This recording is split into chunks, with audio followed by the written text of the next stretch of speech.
안녕하세요. 한민혁 변호사라고 합니다. 오늘은 실제 인테리어 업체랑 소송을 하게 됐을 때 구체적으로 어떻게 진행되는지에 대해서 소송을 해본 경험을 토대로 설명을 드리겠습니다. 이거는 집에 누수나 화재가 났을 때도 소송을 하게 되는데 그 구조가 인테리어가 잘못됐을 때 업체랑 벌이는 그 소송이랑 굉장히 비슷하니까 제가 올린 다른 영상 중에 누수 발생했을 때 누구 견적대로 돈을 줘야 되는지와 관련한 그 영상을 참조해 주시기 바랍니다. 일단 인테리어 업체한테 공사비를 줬는데 인테리어 업체가 공사를 제대로 안 해놓고 철수를 해버렸어요. 업체 사장님한테 아무리 연락을 해도 연락을 안 받는 그런 상황이고요. 그럼 업체 사장님한테 결국 소송을 하는 방법밖에 없겠죠.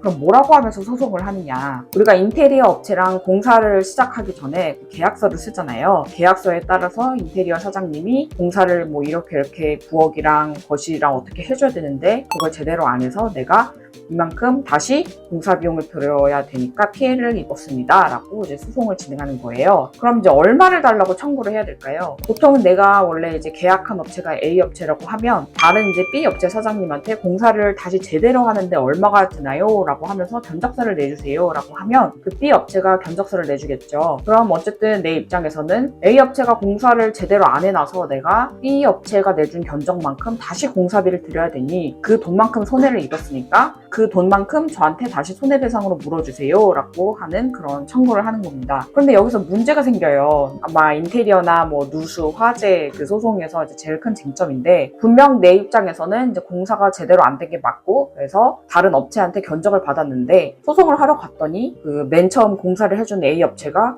판사님 아닌데요? 견적서 저거 좀 부풀려진 것 같아요.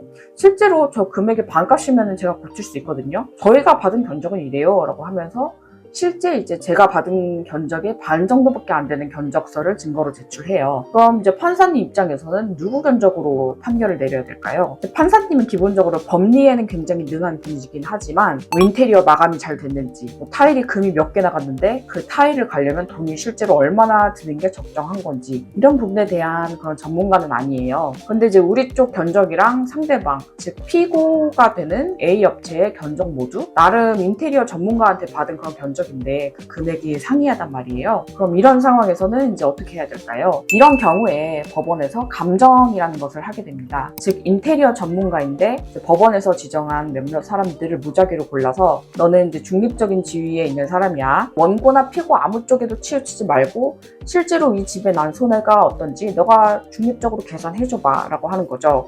그리고 이렇게 법원에서 지정한 전문가를 우리는 감정인이라고 하는데요. 이 사람들이 가서 보고 제가 보니까 이 금액이 제일 적당한 것 같습니다 라고 소견을 내면 법원에서는 대부분 이 사람의 의견대로 금액을 정해줍니다. 그래서 인테리어 소송에서는 이런 감정 절차가 핵심 절차라고 할 수 있고요. 이것 때문에 소송이 좀 길어지는 경향이 있긴 하지만 서로 견적이 다를 때에는 어쩔 수 없이 거쳐야 하는 그런 절차라고 할 수 있습니다. 그리고 아까 말씀드린 대로 법원이 대부분 감정인이 인정한 그런 금액을 인정을 하기 때문에 이 감정인한테 최대한 유리하게 답변을 받아낼 수 있도록 감정무서를 신청하는 게 중요해요. 제가 이 감정신청서 쓰는 것에 대해서도 설명을 같이 드리고 싶은데요. 이건 변호사들을 상대로 설명하는데도 시간이 걸리고 손해배상 법리를 기본적으로 모두 안다는 전제하에 설명을 드릴 수 있는 거라서 너무 복잡해서 생략을 하도록 하겠습니다. 누수든 인테리어 업체 손해든 아니면 화재로 인한 손해든 이런 손해를 배상해달라는 취지의 소송의 특징은